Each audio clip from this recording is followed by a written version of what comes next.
Hello, everyone. Welcome to today's Tuesday topic. My name is Merritt. I'm the coordinator of Tuesday Topics, and today we have a terrific panel of experts to talk to us about preparing for potential pandemic. I will let each of the panelists introduce themselves because there are a lot of you and you all have various focuses of expertise, and I'm so grateful for you all to be here. We have a fair number of people that are joining us online.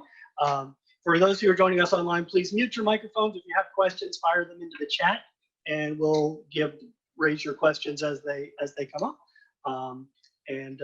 Dr. Debbie Clegg, you want to go ahead and kick us off? So first of all, I want to thank Darren for a very timely topic.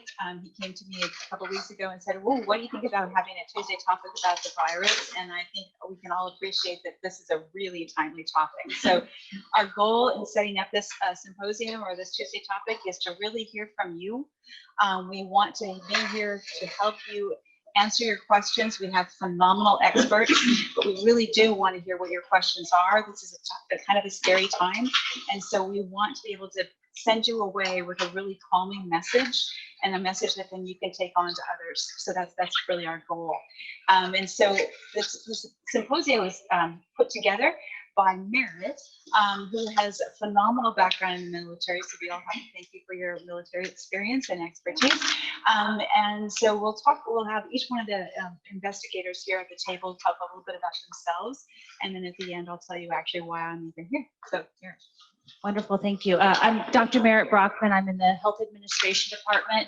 And as Dr. Clegg had said, in a previous life, I was active duty military, so I have some experience writing pandemic plans. And I was also in the Incident Command Center during the West African Ebola contingency that some of you may remember. So.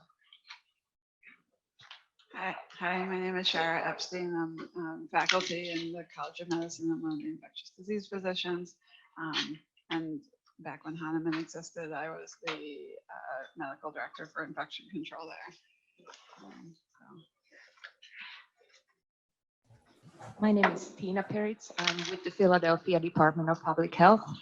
I am the program manager for the Healthcare Associated Infections and Antimicrobial Resistance Program at the Health Department. My background is in nursing and also in molecular biology prior to nursing.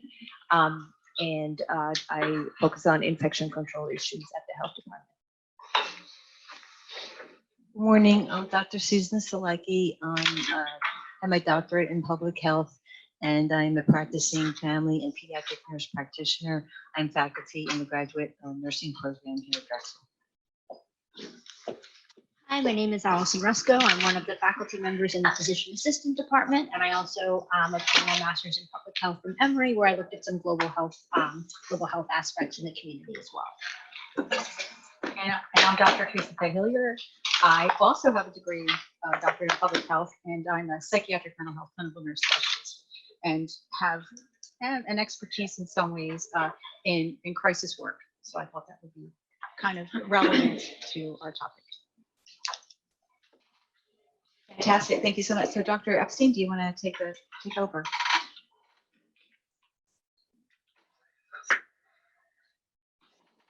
Okay, yeah, you can use either as an advisor or if you want to say.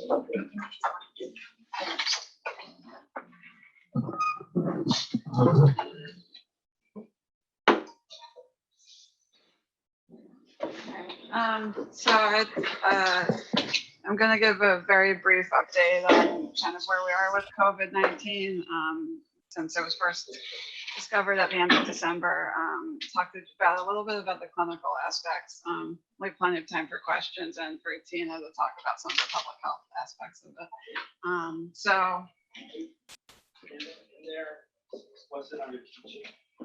All right, so COVID-19 is caused by coronavirus, SARS-CoV-2. Coronaviruses are, I'm sure a lot of people have heard of a lot of this already, but they're large enveloped positive strand RNA viruses, and they're named coronaviruses for their crown viral spikes. There's 4 genera. The alpha and beta genera cause human disease.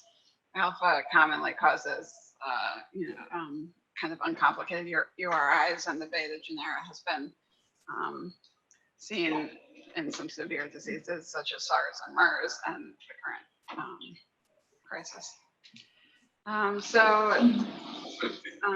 Just a little bit of comparison to some of the recent viral epidemics. And this paper is already quite dated. So you'll see the COVID numbers are pretty low in this paper compared to where we are now, but I think it's good for comparing to MERS and SARS. You can see we don't quite know where our mortality is yet with COVID, but in MERS it was 37% case fatality, and in SARS about 10%. SARS is of course contained, there's no more SARS. MERS is an ongoing issue, but the numbers are much lower than either of the other viruses. The symptoms in all three are similar: fever and cough. We're not seeing as much GI symptoms in COVID as we had with MERS and SARS. It's probably a little bit more than 3%, closer to 10, but much lower than it was in the other viruses. This is where we started in December 31st, 2019. The CDC, a Chinese CDC team was dispatched to Wuhan to identify the novel coronavirus in 4 patients. The virus was isolated in the human airway and in epithelial cells, and the viral genome was sequenced. Similar to the previous SARS virus. And they were able to see some cytopathic effects in human airway cells. The virus actually binds to ACE2 inhibit binding site and causes this disease. So that brings us to the current patients we're seeing. So there's a pretty distinct timeline. The doctors that are seeing multiple patients with coronavirus are all talking about this timeline, as opposed to flu, where it kind of comes on strong right away. People are seeing kind of like a 7-day period of mild symptoms, low-grade fever, myalgias, and then dyspnea develops somewhere around day 7 or 8, and the patients end up going into the hospital if they become ill at that time. Mean incubation has been about 5 days with a median of about 3. Again, we're seeing fever, cough, nasal congestion, fatigue, so influenza-like illness, and then a progression to lower respiratory tract disease in the 2nd or 3rd weeks of illness. So it takes a little while. The most common lab findings that people are reporting are lymphopenia and elevated CRP. Well, I don't know where that is. Someone on Zoom just wrote on one of your slides. Oh, interesting.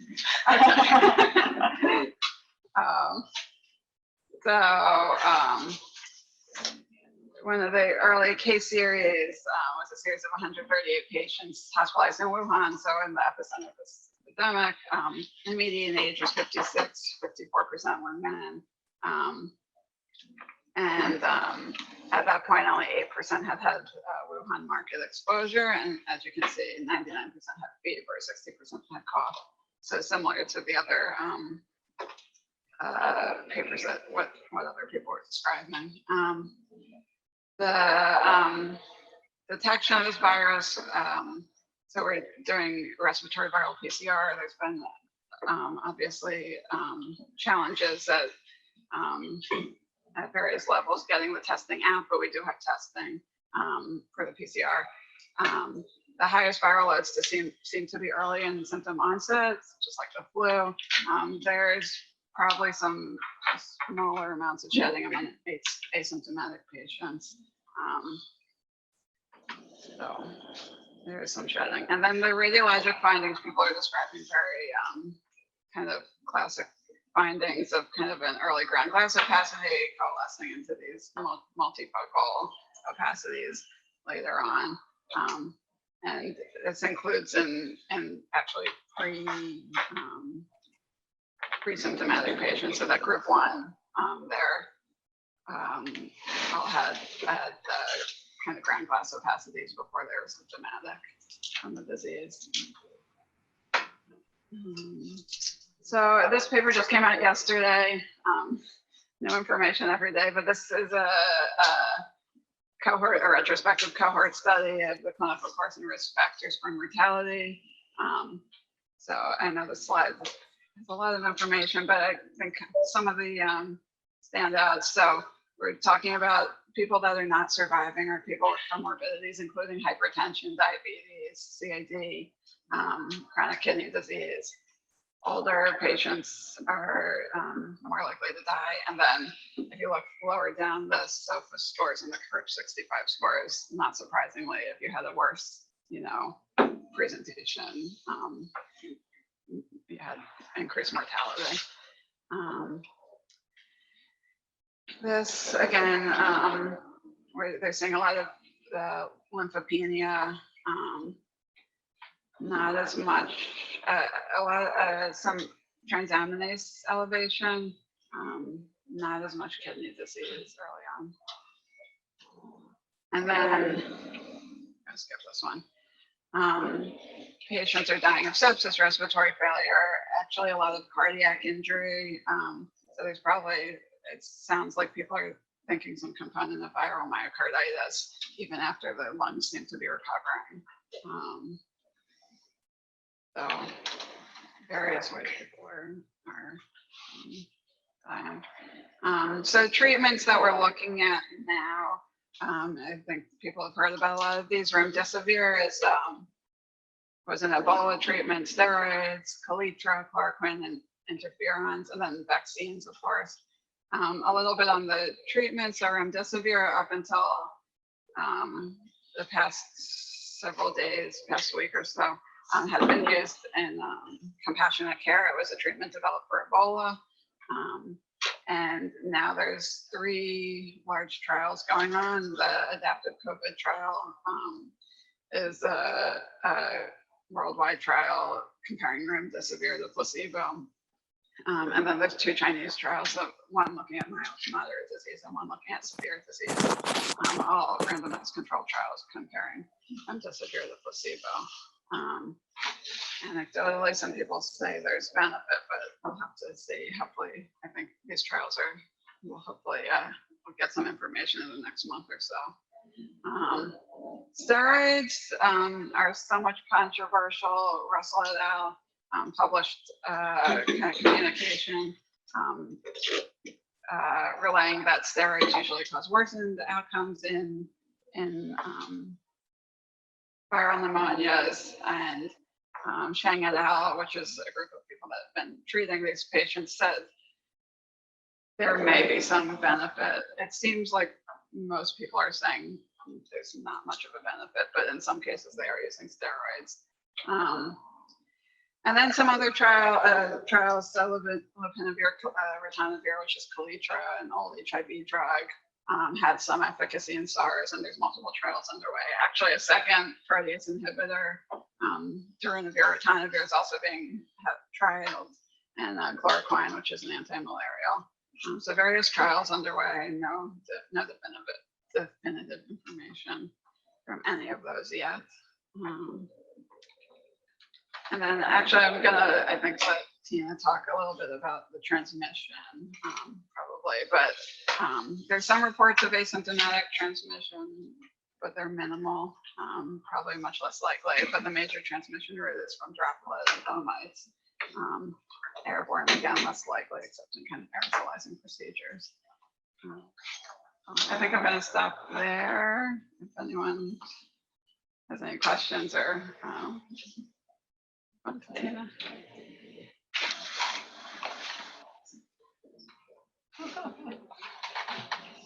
Are there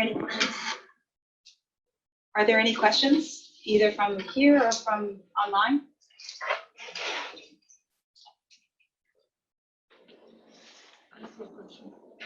Yeah. Here's a question. Oh, please. Yeah, I could stay.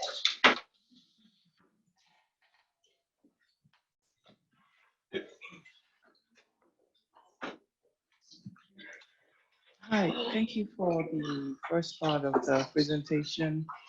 It's a bit very technical. I wanted to find out about the antiretroviral drugs. given the side effects of these medications on their own, has there been a way better benefit given antiretrovirals to people with COVID? So we don't know the benefit yet because there's these trials going on. I would say if they show a benefit, there's not going to be any worry about the side effects, especially in the kind of short-term situation. None of them are so toxic that you'd worry about the downsides. And also with people with allergies and asthma, are they at an increased risk of getting COVID, or do they have worse symptoms? So surprisingly, no, as opposed to influenza, where people with kind of atopic disease and asthma seem to do worse. In COVID, these patients aren't, from the reports, aren't doing worse, they're doing fine. It's really an older population and some of those other comorbidities that I mentioned. But yeah, asthma and allergy haven't been described as comorbidities. And my last question, is there any benefit with bronchodilators? I can see that you talked about steroids being beneficial. Has anybody tried using bronchodilators? I would guess they're trying them on the critically ill patients, but I actually don't know. Yeah, I have one question.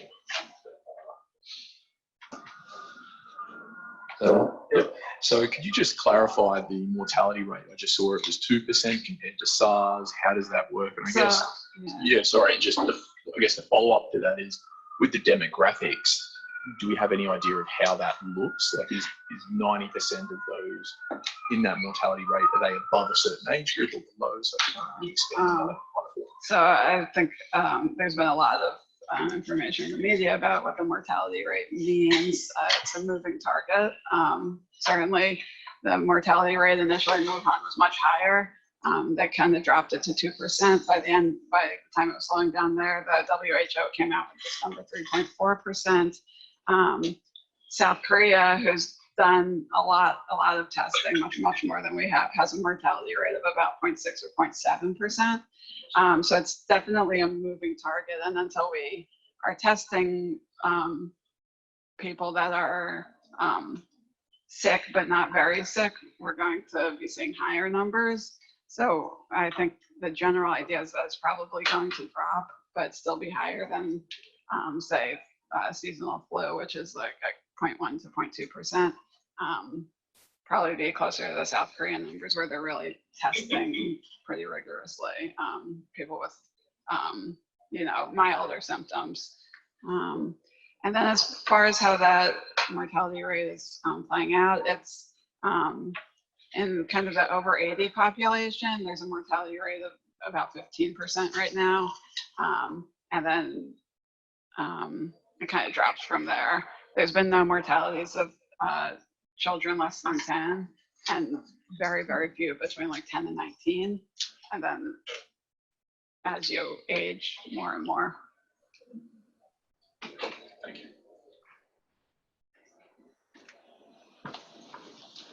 Okay, so I'm gonna continue from where Shara left off and start focusing a little more on the infection prevention and control and the public health actions.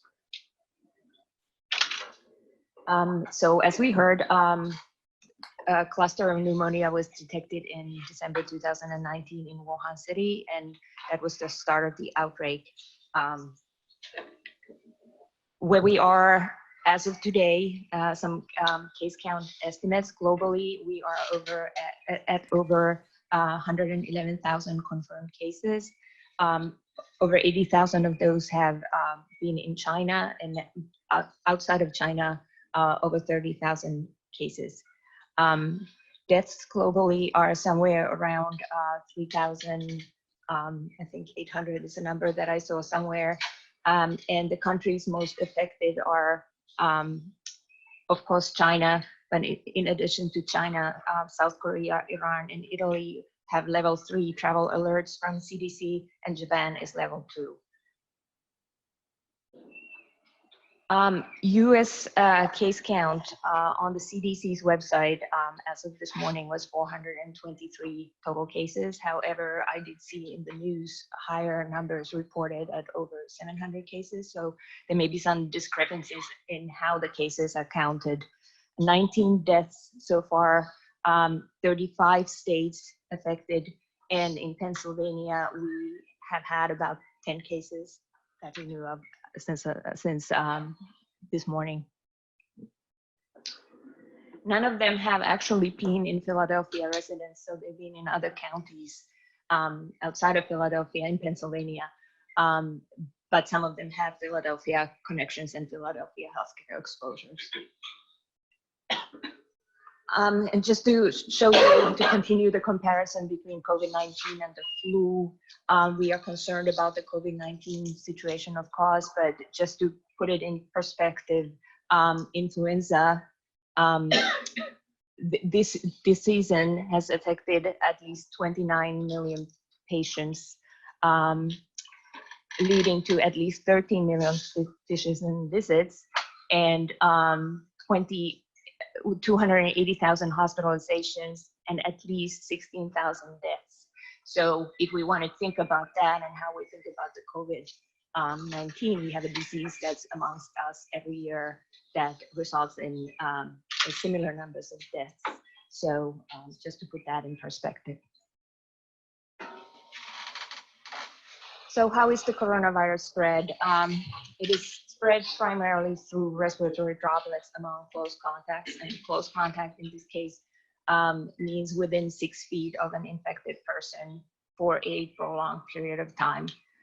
It can also be spread by direct contact with infectious secretions on contaminated surfaces, and this would include your sputum, serum, blood, and respiratory droplets.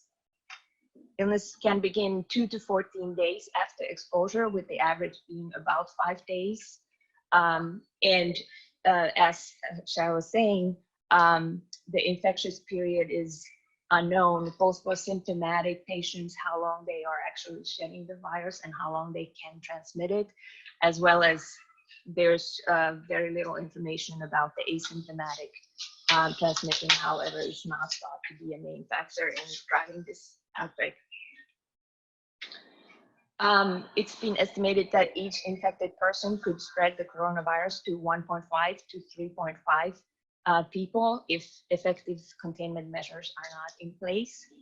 And the highest risk is among very close contacts. So the attack rate is about 10% among household contacts, whereas people who have traveled to these affected areas, it's about 0.45%.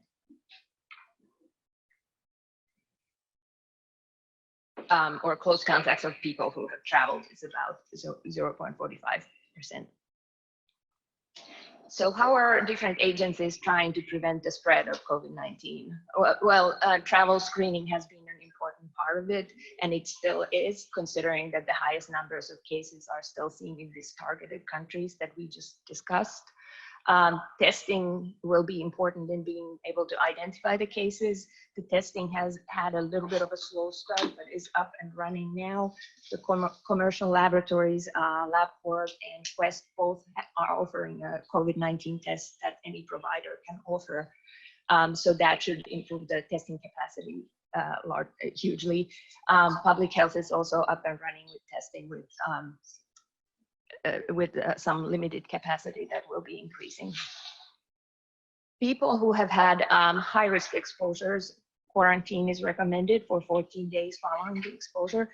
This would mean close contacts of cases, people who have traveled to these highly affected areas, isolation in healthcare settings. Public health would be working on contact tracing, and we are recommending still the airborne and respiratory precautions for these patients. Healthcare workers should wear PPE when caring for sick people, and another strategy to limit transmission is social distancing in public places, healthcare situations, put that 6 feet between yourself and potentially infected people to prevent transmission.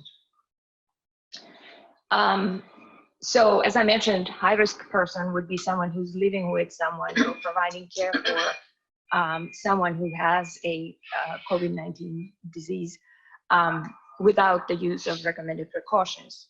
If the appropriate precautions are in place, the risk is determined to be lower. It would be a medium risk person.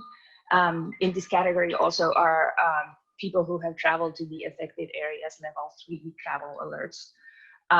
And then low risk would be someone who has been in the same indoor environment, such as a classroom or maybe a healthcare facility waiting area with someone who has symptoms, but they didn't have close or prolonged contact with the person.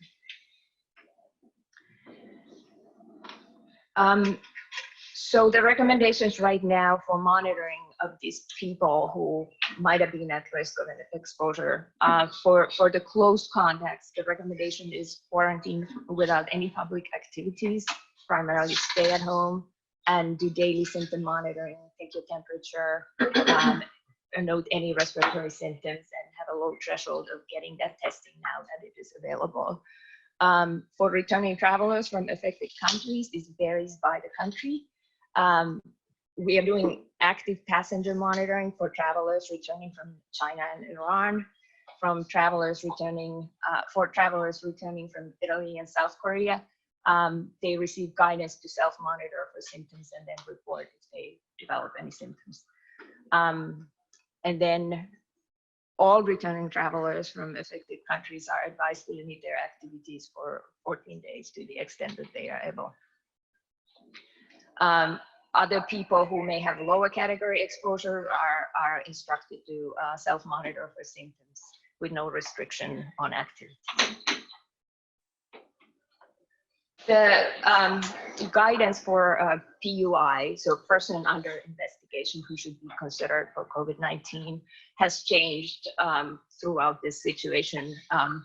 But the newest recommendation is for physicians to consider this diagnosis based on the clinical presentation as well as the local epidemiology of COVID-19, and have a higher suspicion if obviously the person had contact with a confirmed case, or also people who have who are at risk of a severe disease, so older persons, chronic medical conditions, people who live in congregate settings where a situation could quickly escalate to an outbreak, and people who have a severe respiratory illness with no apparent cause.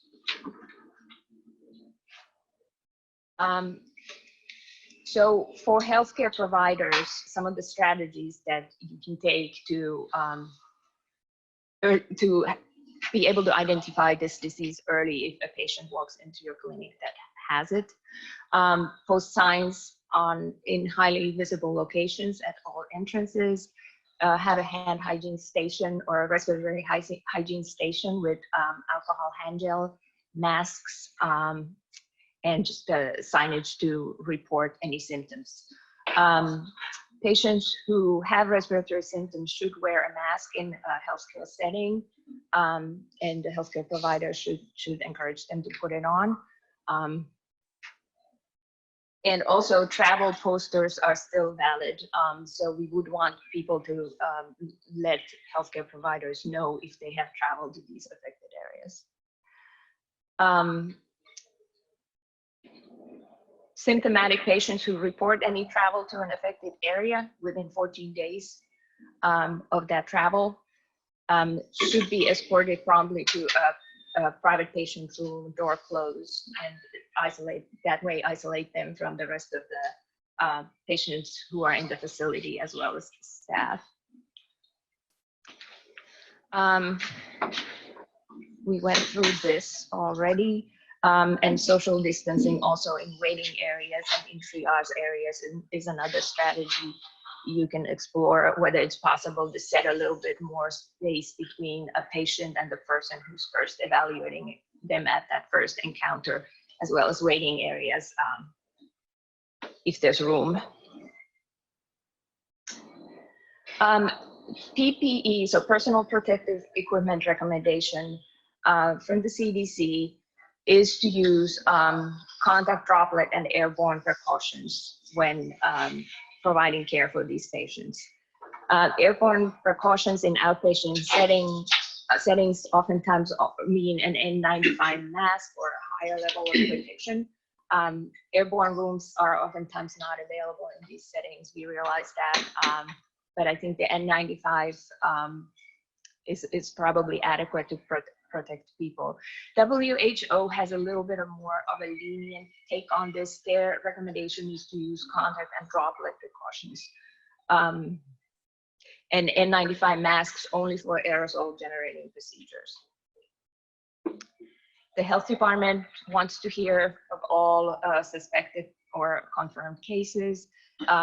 We can also support testing if the healthcare facility for some reason cannot do it on their own.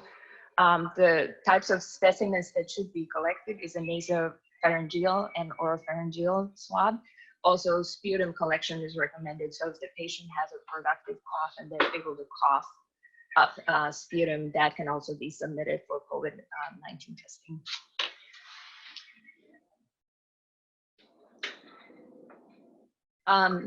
One of the most important things that a healthcare worker can do to protect their patients and their colleagues is not to come to work when you are ill. We are already seeing at the health department now some exposures from healthcare workers who are positive for COVID-19. So really at this time, and with the testing being available now from these commercial laboratories, it's a good idea to stay at home if you're feeling sick and perhaps go see a healthcare provider and have that test done, especially if there's any chance that you may have been exposed at work or at home. We recommend that healthcare facilities would review their sick leave policies to facilitate people being able to stay at home if they are feeling ill.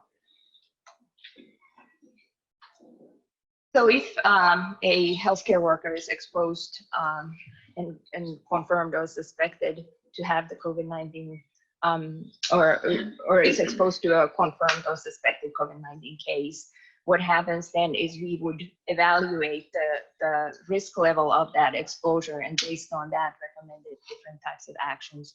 So for people who would have a high risk exposure, which would mean a close contact with the patient without wearing that appropriate PPE,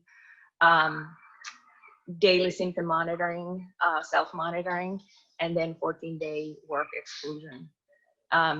For someone who's at medium risk, who may have been wearing PPE, but maybe not all the recommended PPE or not wearing it correctly, that would be a medium risk. And also daily symptom monitoring as well as 14-day work exclusion is recommended. Low risk exposures are brief interactions with the case, maybe some breaches in PPE, but again, it depended on the type of care that was provided. And in that case, the healthcare workers could come to work, but they still need to monitor their symptoms very closely for 14 days.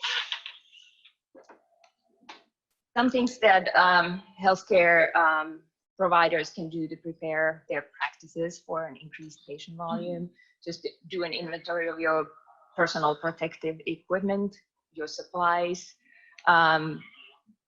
Think about how you could potentially preserve masks if that's needed. Think about alternative staffing and surge capacity strategies. One strategy, if there is truly community transmission of this disease, would be to set up phone triage and patient portals where sort of mild illness could be evaluated, perhaps remotely. And then with the increased testing, that could be confirmed or ruled out. And telemedicine is also, in some cases, appropriate.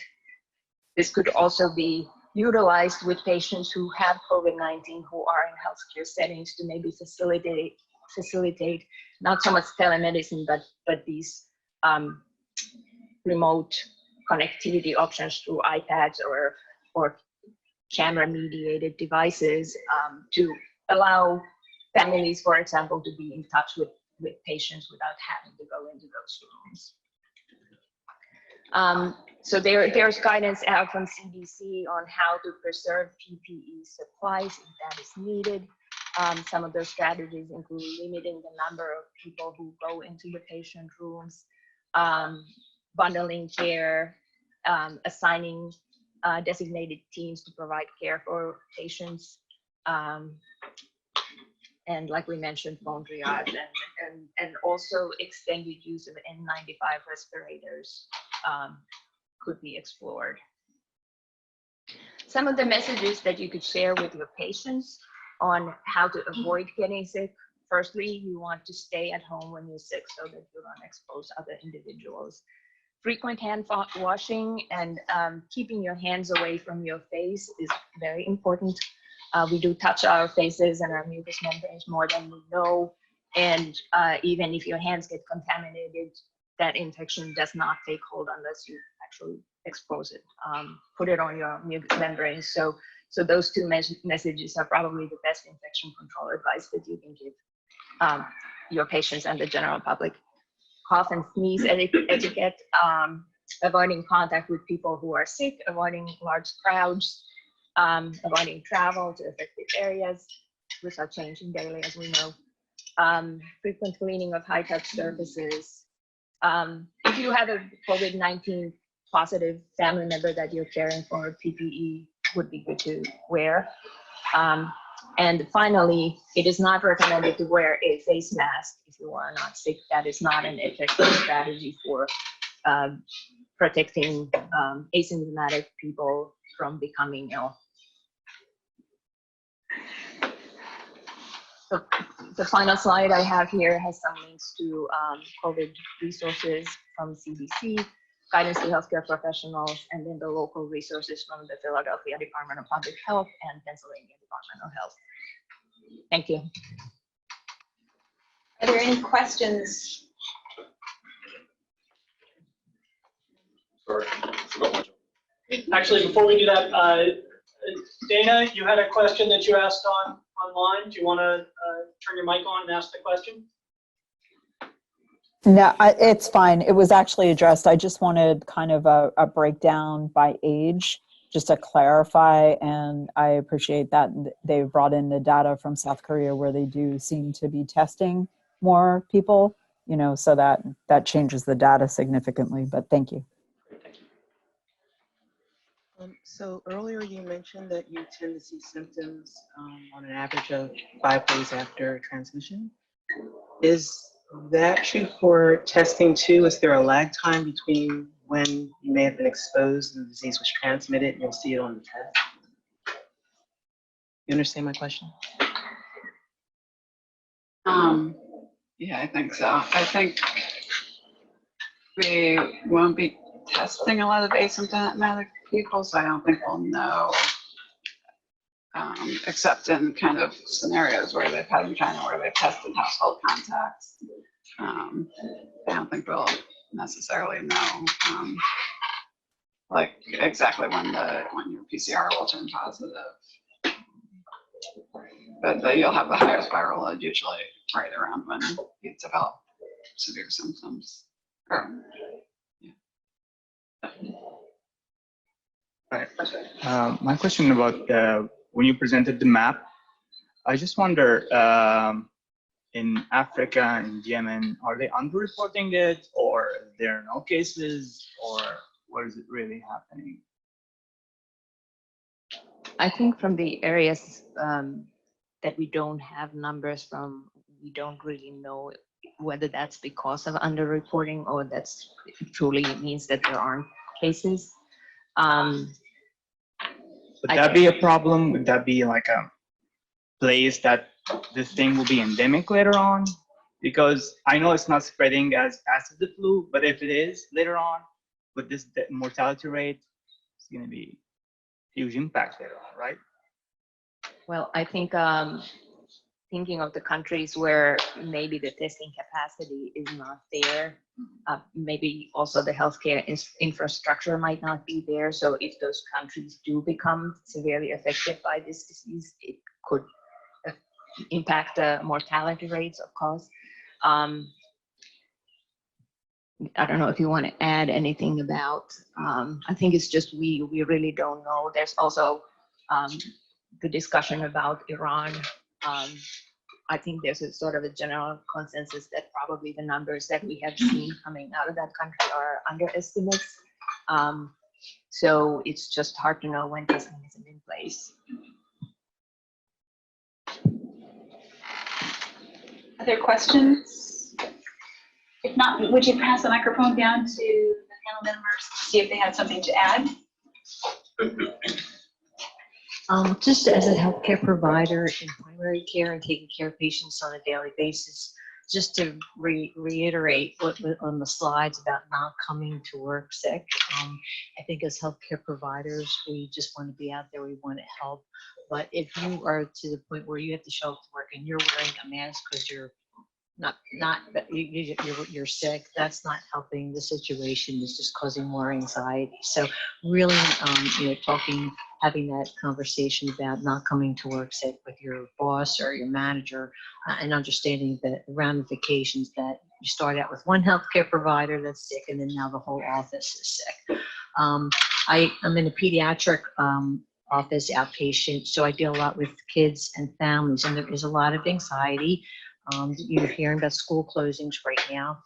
The social distancing, very important. I have to give the bad news that your child is sick and needs to stay home from school. Easier said than done, or has to stay home from daycare. Parents sometimes are working 2 or 3 jobs, and it's, they need a plan B for this daycare, to keep that child home so they're not being reinfected. And also what we're seeing is a lot of grandparents bringing young children in to be seen because the parents are working. So these are the populations that we should be protecting, right? They're very old and they're very young. And they're kind of being grouped together when you have an elderly grandparent who may have some underlying conditions bringing in a sick child. They're the people that you kind of want to be social distancing. So, having that conversation, and also just trying to provide basic anticipatory guidance and education, and trying to minimize the anxiety. I think Tracy will probably be the mental health person on the panel, but there is a lot of panic and hysteria. And I just tell patients and their families, as with any just with the flu or RSV season, you always should be washing your hands, throwing dirty tissues in the trash can, cleaning your house. Don't bring, as soon as I come into the house, when I was a nurse in the hospital, we used to wear scrubs. We left the scrubs at the hospital, put our home clothes to go home. When I come home from the office, I do the same thing. I go right upstairs, the clothes in the hamper, leave the shoes in the mudroom. I don't track everything through the house. I change my clothes because I don't want to bring anything home from the office into the house. So there's basic kind of common sense, pragmatic ideas, just that having that conversation with people is important.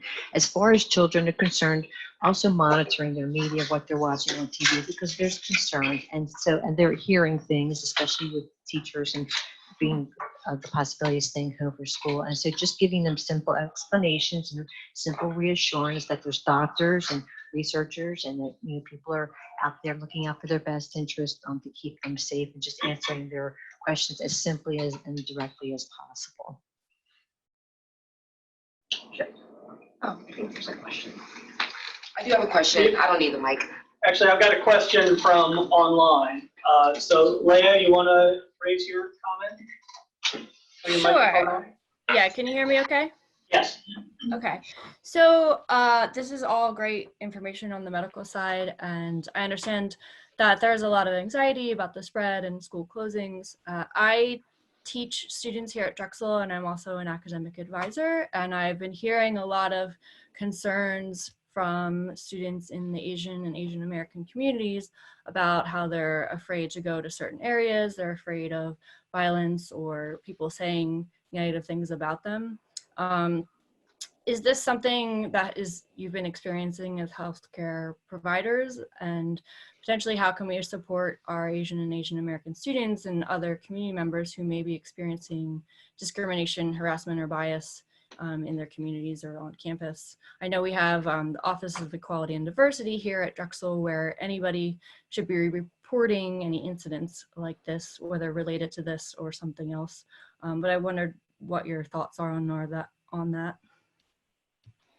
I can only speak that I know what you're saying about with some issues with particular populations that may be perceived as high risk, but I was just in a restaurant this weekend with people coughing and other people giving them dirty looks, asking to have their table changed. They did not want to sit next to people that were coughing. So I don't know that it's, I could see the ethnic problem or the ethnic issues people may have, but it's going to, I see on TV, we're seeing some issues on TV, on the news where people are getting angry with the people that may be coughing or sneezing or out and about sick. Here at Drexel, and I'm faculty here, if I had a student with that problem, I would be certainly asking them to report, to a nursing administrator as soon as possible if there's any issues like that. I don't know if anybody else wanted to add anything else. I think it would be education. I think that, this reminds me of actually 9/11, when, the fear of, we're watching the media all the time, we're becoming obsessed, and we're starting to forget to take care of ourselves. We're not doing the things that we need to do to take care of ourselves. And I think that, and the fear, usually when there's an unknown, there's a vulnerable population we target.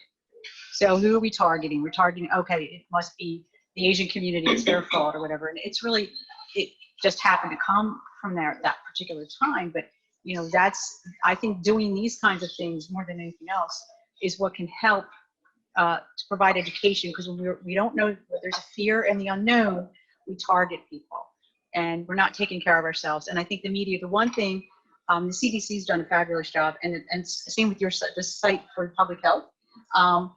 Every one of them is hooking up, taking care of yourself too, reminding people to take care of themselves. And I think that that's what in the media that, sometimes on TV, they're not doing that enough. Like, don't watch this all day long. Don't watch it all day long. I mean, it's not helpful. How does that help one, to with their mental health? And I think, yes, like it's already been said, when we're looking at people, and if we hear about bullying, just like any other time, to address it. And I think, again, it's the education. But that's what I'm seeing. And also to stop and laugh still and still enjoy yourself. I mean, we have to still breathe, and we still have to take care of ourselves. The coughing happened before this virus happened, right? I mean, people are out there coughing, hacking, whether or not we had this virus or not. And we forget that. We're just targeting one particular piece of a bigger puzzle and bigger issues going on. So I think it's the informed, being informed. But, I was just saying this. I don't know if it's Seinfeld. Has anyone watched Seinfeld? Do you remember the sponge episode with Seinfeld where there was a limited sponges, and Elaine and everyone else was out there hoarding them? So we're all hoarding, these things, right? The sanitizer. So the people that really need it aren't getting it.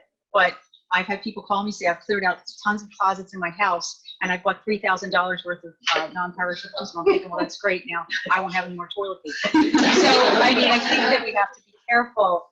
And also, I'm seeing this more too. If we're asking people to be quarantined for 2 weeks, we need to put our money where our mouth is, because there's some people that don't have, if they're not working, they're not going to get money. And I think that I've been hearing some more about that.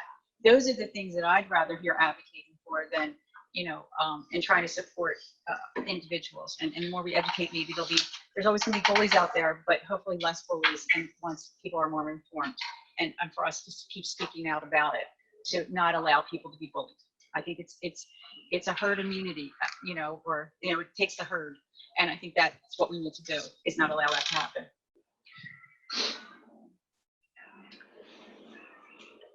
I have a question. I think I heard you mention something about reinfected cases, or has that been a case? Have we heard that? Can you be reinfected if you are good from this? I was more talking about, just simple colds and flu, where, Okay. The child goes to, they have a cold or the flu, and we say, stay home and get better. And then to go back, they go back and they get exposed to kids that are in school or in daycare who are sick, and then they get reinfected. As far as COVID, I don't know if there's permanent immunity once they've gotten it. Are they susceptible again? If we have that information or not. But my point was that to get better, you need to self-quarantine. You need to try to avoid being around other sick people. Yeah. Sorry. I think we don't know 100% at this point if there will be reinfection. I think we haven't really seen it to date. There's probably some degree of immunity for some time period, but it's all very vague. So.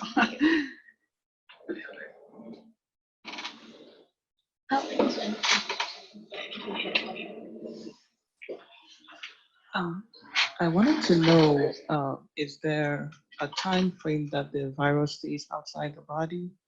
And does temperature affect the virus in any way? So yes and yes. So there is a time period that it's thought that this virus can be transmissible from environmental surfaces. What that time period is, I've seen estimates from a few hours to like nine days, maybe under optimal conditions, but in like real life conditions, it's probably a few hours. Or Yeah, no, I agree. It depends on the material and it depends on various factors. I've seen about 5 days on like non-porous surfaces and, you know, less time on like fabric and things like that. But it varies. And I don't know about temperature. I know people are wondering if as it gets warmer, if we're not going to see as much the COVID and COVID-19. And I don't think that's been the case in other warm climates. But I think, again, there's a lot yet to be seen. so it's not really known, but transmission from surfaces should be considered a possible transmission route for this virus. Any other questions?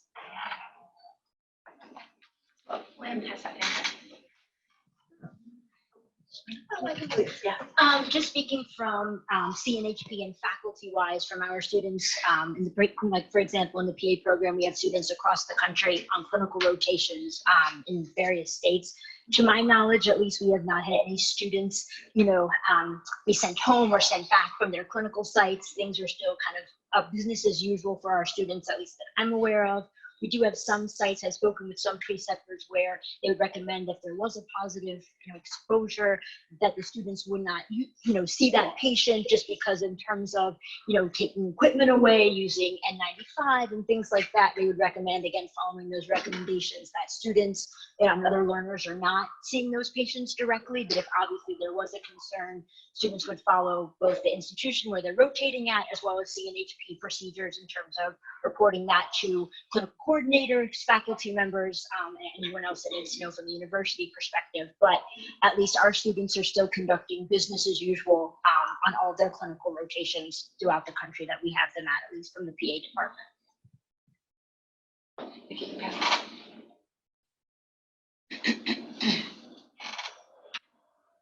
Absolutely perfect. That's an excellent way to end the session, because I really wanted to also say that from the Dean's office, and Mary's here as well, rest assured that we are working on this. We are waiting for the university to provide us actual coverage and mandates, but we are very, very much aware of all of your concerns, and we're taking them very seriously.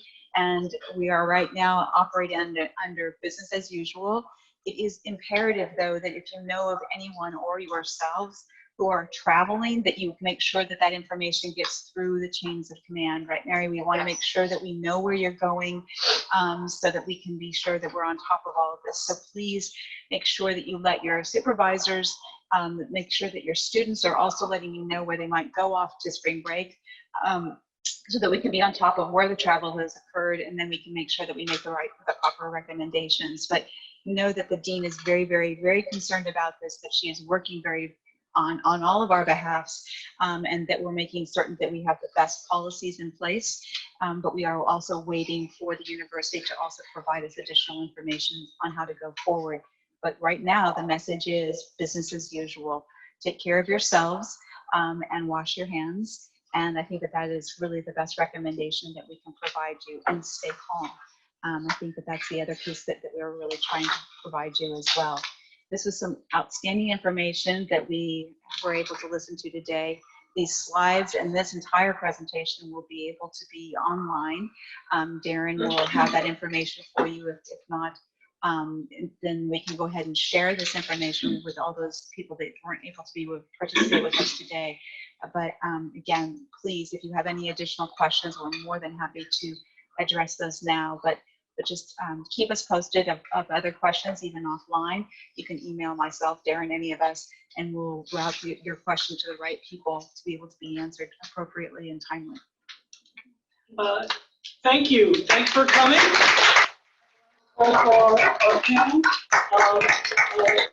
If you haven't done so, make sure you sign in, take a session survey, or you can aim your smartphone at the QR code on the form, and you can fill out that form electronically. Thank you all so much for joining us. And we'll see you guys in 2 weeks for the next presentation.